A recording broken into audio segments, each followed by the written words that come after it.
Hello student, कैसे हैं आप लोग। अगर आप किसी कोर्स को करते हो, ठीक है, तो उस कोर्स को करने के पश्चात उसका स्कोप क्या है फ्यूचर में, क्या वो कोर्स करना सही है इस टाइम, और क्या उस कोर्स को करके हमें आगे नौकरी मिल सकती है, या फिर अगर हम हायर एजुकेशन की तरफ जाना चाहें, अगर आप मान लीजिए कि आप बीटेक या एमटेक या आप जॉब करना चाहें या गवर्नमेंट जॉब की प्रिपरेशन करना चाहें, तो क्या उस कोर्स को करने के बाद ये चीज़ हो सकता है।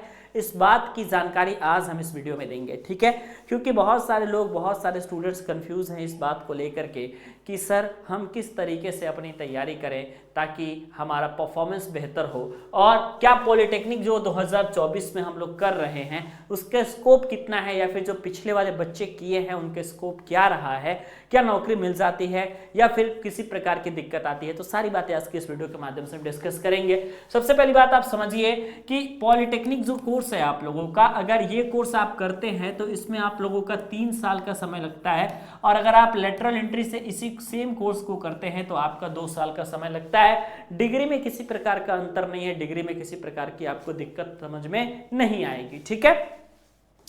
अब स्कोप के बारे में अगर हम बात करें आप लोगों से, तो 2 तरीके से अगर आप स्कोप को देखें तो आपके पास निकल के बातें आती हैं, है ना। एक तो आपके पास ये निकल के आती है कि अगर मान लीजिए, है ना, कि आपने इस कोर्स को किया और इस कोर्स को करने के बाद अगर आप प्राइवेट जॉब में जाते हैं तो क्या होता है। सेकेंडरी आपके पास निकल के आती है कि गवर्नमेंट जॉब में आप जाते हैं तो क्या होता है। और थर्ड आपके पास जो सबसे बेहतरीन अपॉर्चुनिटी आती है कि अगर आप डिप्लोमा वगैरह करते हैं, पॉलिटेक्निक कोर्स करते हैं, तो उस समय तक आपकी एज जो है मैक्सिमम 21-22 बरस की ही होती है। तो अगर आप में से कोई बीटेक करने का सोच रहा होता या बीए करने का सोच रहा होता या बीकॉम या बीएससी या फिर उसके बाद एमबीए वगैरह करने का प्लान करता है, तो उसके लिए क्या रहता है, ठीक है।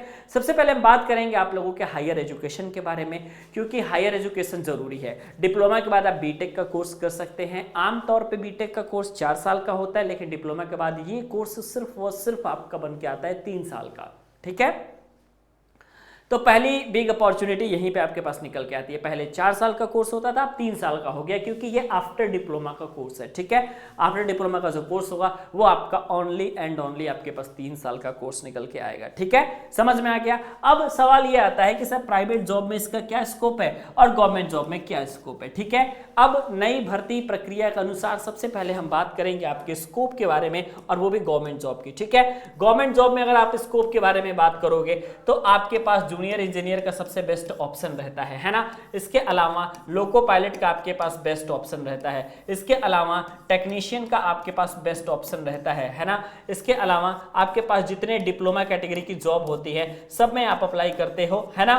फिर चाहे आप इसरो हो गया, डीआरडीओ हो गया, आईएमडी हो गया, या फिर आप लोगों के अन्य भी तमाम सारे डिपार्टमेंट हैं जो कि एसएससी के डिपार्टमेंट हैं, जो कि जूनियर इंजीनियर की भर्ती करवाते हैं, चाहे वो रेलवे से जुड़े डिपार्टमेंट हो या डिफेंस से जुड़े डिपार्टमेंट हो, भारत सरकार के या केंद्र सरकार के, या फिर आप लोगों के हर राज्य में राज्य स्तर की वैकेंसी आती है, उसमें आप डिप्लोमा वाले एलिजिबल होते हो, है ना। यानी कि अगर आपने पॉलिटेक्निक का कोर्स किया है तो आप उस फॉर्म को भरते हो, उसके लिए आप स्पेशल तैयारी भी करते हो, ठीक है। तो अब तो और बेहतर हो गया, क्योंकि रेलवे ने कैलेंडर जारी कर दिया और ये रेलवे हर साल अपनी वैकेंसी निकालेगी। तो जब अपनी रेलवे हर साल वैकेंसी निकालेगी तो आप रेलवे में जूनियर इंजीनियर, रेलवे में टेक्नीशियन, रेलवे में असिस्टेंट लोको पायलट, इन सभी पदों के लिए आप एलिजिबल हो, आप मान करके चलो, ठीक है। सभी पदों के लिए आप एलिजिबल हो, उसमें कोई टेंशन आपके पास नहीं है। चाहे वो जूनियर इंजीनियर हो, एएलपी हो, टेक हो, डिप्लोमा हो, डीआरडीओ हो, इसरो हो, आईएमडी हो, बहुत बड़ी अपॉर्चुनिटी आपके पास डिप्लोमा के बाद निकल के आती है, ठीक है। सेकेंडरी चीज, प्राइवेट जॉब में आपके पास क्या निकल के आता है, प्राइवेट जॉब का फ्यूचर क्या है सर, अगर आप ये जानना चाहते हो तो पहले आपको समझना पड़ेगा कि आप किस कॉलेज से पढ़ रहे हो, ठीक है। ये बात इसलिए जाननी जरूरी है क्योंकि प्राइवेट जॉब आप लोगों का कुल मिलाकर के इस बात पर आधारित होता है कि कुछ कॉलेजों में तो आपके पास कैंपस प्लेसमेंट देखने को मिल जाते हैं, है ना। कुछ कॉलेजों में आपके पास कैंपस देखने को मिल जाता है, कुछ लोगों को कॉलेज में ही नौकरी मिल जाती है, लेकिन बहुत सारे लोगों को कंपनियों में आना पड़ता है, वहाँ पे अपना इंटरव्यू देना पड़ता है। तो एटलीस्ट आप इतना मान करके चलो कि डिप्लोमा के बाद भी आपकी कंपनी बहुत अच्छे तरीके से हायरिंग करती है और लगभग 99 के 100% मैं लोगों को कह सकता हूं कि जॉब मिल जाती है अगर वो कंपनी विजिट करते हैं, कंपनियों में जॉब के लिए आते हैं तो। ठीक है, अच्छे कॉलेज से पढ़ते हैं तब तो यही जॉब मिल जाती है। और मान लीजिए कि आपके कॉलेज में प्लेसमेंट नहीं हुआ, अच्छे कॉलेज का मतलब ये नहीं है कि किसी कॉलेज में खराब पढ़ाई होती है, पढ़ाई सब जगह बेहतरीन होती है, हर जगह सब कुछ अच्छा है, लेकिन बस ये है कि जो आपकी कंपनी है वो हर कॉलेज में नहीं पहुंच पाती। ठीक है, तो जब आपकी कंपनी हर कॉलेज में नहीं पहुंच पाती तो जाहिर सी बात है हर कॉलेज के स्टूडेंट्स जो है कंपनी में तो जा सकते हैं। तो जब कंपनी में जा सकते हैं तो जब वो कंपनी विजिट करते हैं तो उनको जॉब मिल जाती है, अच्छी जॉब मिल जाती है, कोई दिक्कत नहीं है। और अगर मान लीजिए कि कोई चीज़ अगर आपकी अच्छी जॉब वगैरह नहीं भी मिल पाई तो फिर भी आपके पास ऐसा अपॉर्चुनिटी होता है कि आप एक कंपनी से दूसरे कंपनी को जब आप चेंज करते हो तो आपको अच्छी अपॉर्चुनिटी वहाँ पर मिल जाती है और आपका प्रॉब्लम सॉल्व हो जाता है।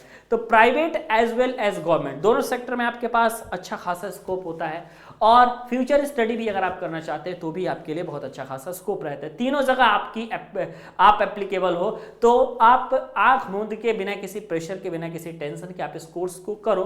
मैं 100% गारंटी के साथ कह रहा हूं कि इस कोर्स को करने के बाद सक्सेस हो जाओगे, उसमें कोई प्रॉब्लम नहीं है। ठीक है, अगर आपने मन लगा करके पढ़ाई किया तो, है ना। ये बात मैं लास्ट में क्यों बोल रहा हूं, क्योंकि बहुत सारे बच्चे होते हैं जो सिर्फ कोर्स करने के लिए कोर्स करते हैं। ठीक है, पढ़ने के लिए नहीं करते, कुछ सीखने के लिए नहीं करते।